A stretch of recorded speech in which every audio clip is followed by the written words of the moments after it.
The whole world remembers the late Princess Diana on what would have been her 62nd birthday. Many wish she was still with us, not just as a beloved memory, but as queen. I'd like to be a queen of people's hearts, in people's hearts. During her short life, Diana proved time and time again what an amazing queen she would have been. Actually, without Diana, the monarchy as we know it today might have been very different. Many experts believe that the princess saved the Commonwealth from splitting apart. Charles and Diana got married at a time when a lot of countries wanted to separate from the UK. The most determined was Australia. But that was only until the Prince and Princess of Wales made an official tour down under in 1983. Diana managed to thoroughly charm the country with her kindness and friendliness. She interacted with children on the streets, made earnest attempts to understand local customs, and displayed a level of relatability that was uncommon amongst royals at the time. The main core of it for Diana was ensuring that there was a humanitarian aspect to these trips. And for her, that meant connecting with people, with children, getting on their eye level, shaking hands, the kinds of things we hadn't seen from royals in the past. By the end of the tour, a large crowd was gathered in front of the Sydney Opera House to see the royals. With her first Australian tour, Diana didn't just win hearts, she also redefined the image of royal motherhood.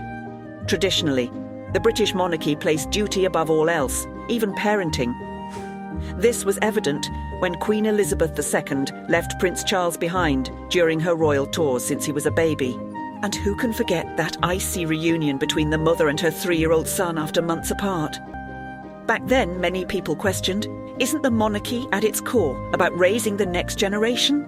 Well, Diana understood that deeply. She tried to give her children both love and support. She even insisted on bringing along her then 9-month-old son, Prince William, to Australia.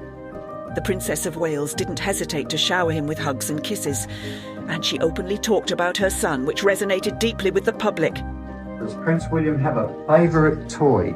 He loves his koala bear he's got, but he hasn't got anything particular. He just likes something with a bit of noise. Plastic whale of stress. He got a plastic whale that throws things out the top, little balls. One moment strongly highlighted Diana's different attitude to the future of the monarchy. When Prince William was just 8 years old, he suffered a severe head injury. He was taken to the hospital and needed surgery. But Charles chose to not make a big deal about it. He stuck to his royal plans and spent the evening at the opera. He explained that his son was in the best hands of the hospital staff. Diana, on the other hand, refused to enjoy the night out. Instead, she spent the whole night near William.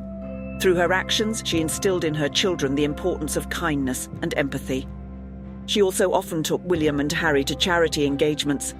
For that, she got a lot of criticism from the royal family for distressing the little ones. However, now we can see that Diana's efforts totally paid off. Today, William is the most popular member of the royal family for his humanitarian approach to people. Just a few days ago, the Prince launched an initiative to end homelessness in the UK. He mentioned that the project was inspired by Diana's example. I first visited a homeless shelter when I was 11 with my mother. The visits we made together left a deep and lasting impression. But the Princess of Wales's revolutionary influence went beyond motherhood. She bravely confronted taboo topics, challenging the shadows of royal tradition, as well as broader society. One such topic was her own childhood struggles. Diana's parents divorced when she was only 7 years old. Living first with her father, then with a stepmother, wasn't easy for the young princess. My parents, they never said they loved me. So you never knew that, eh? No. Yeah, there's always the kids there, there's no hugs or anything like that. Diana's candid conversations didn't just touch people's hearts. She helped push mental health awareness to the forefront. She was one of the pioneers who underlined the importance of therapy at a time when it was still stigmatized. Furthermore, Diana was candid about her personal battle with an eating disorder. She did not try to brush her struggles under the rug, like other royal members. Instead, the late princess used her platform to shed light on this issue, supporting numerous programs. Eating disorders, whether it be anorexia or bulimia, show how an individual can turn the nourishment of the body into a painful attack on themselves. With her openness, Diana humanised the monarchy. She also became one of the first members of the royal family that people really knew. It boosted the popularity of the entire family. If Diana were queen today, the monarchy would probably be in a better place. Even 26 years after her untimely passing, Diana's star hasn't dimmed. She commands a remarkable 72% public approval rating. This is twice as much as Queen Camilla's. Ironically, Diana's popularity was one of the main reasons why her relationship with Charles fell apart so quickly. She was outshining the future monarch, and her husband didn't like it at all. According to protocol, the wife of the royal was supposed to stay in his shadow. Yet for Diana, serving the people seemed to be the most important thing in her life, even if it cost her a place in the royal family. Nothing brings me more happiness than trying to help the most vulnerable people in society. It is a goal and an essential part of my life, a kind of destiny. Whoever is in distress can call on me. I will come running wherever they are. The princess was extremely hard-working. In the late 80s, she had 300 royal engagements scheduled every year. Just to compare, other senior royals usually attend 100 events per year. The People's Princess was a patron and founder of more than 100 charities, which still exist today.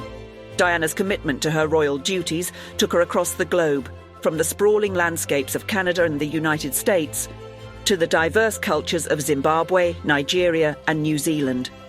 Each week presented a new city, a new country, a fresh challenge. Such an intense schedule inevitably took a toll on Diana's health. During an official visit to Vancouver in 1986, she spent a long day at the World Fair. By the end of the event, the princess fainted from exhaustion right in front of the public. According to the Diana biographer, Andrew Morton, she'd been prescribed medication but seemed pale, distracted and clearly unwell. Yet even in that state, Her Royal Highness didn't give up her duties.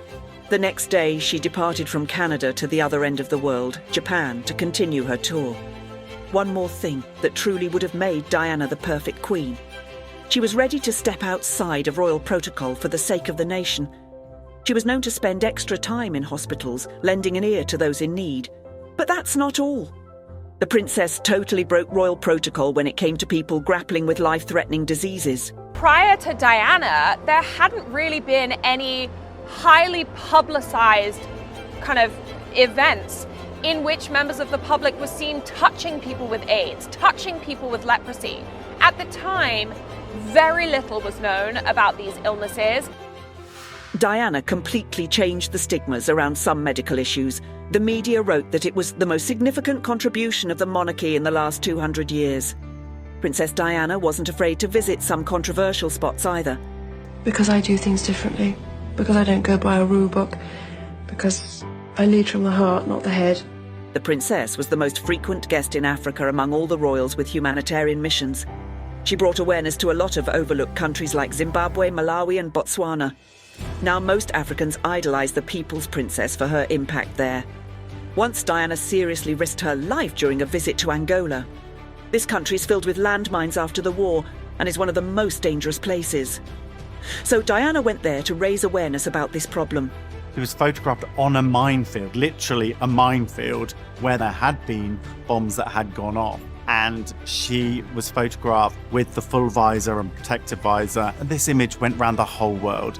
When she returned home after the visit, she wrote a letter to the Red Cross saying, If my visit has contributed in any way at all in highlighting this terrible issue, then my deepest wish will have been fulfilled. Sadly, this was one of the last wishes Princess Diana expressed publicly. Merely 6 months after her trip to Angola, her life was tragically cut short in a car accident. But Diana's influence lived on. Soon after the devastating news, more than 100 countries signed an agreement to eliminate landmines around the world. Still to this day, the princess's empathy, her passion for service and her willingness to challenge conventions all continue to inspire millions. Even though she never had a coronation, she managed to become a queen of people's hearts. Share in the comments what you love Princess Diana for the most.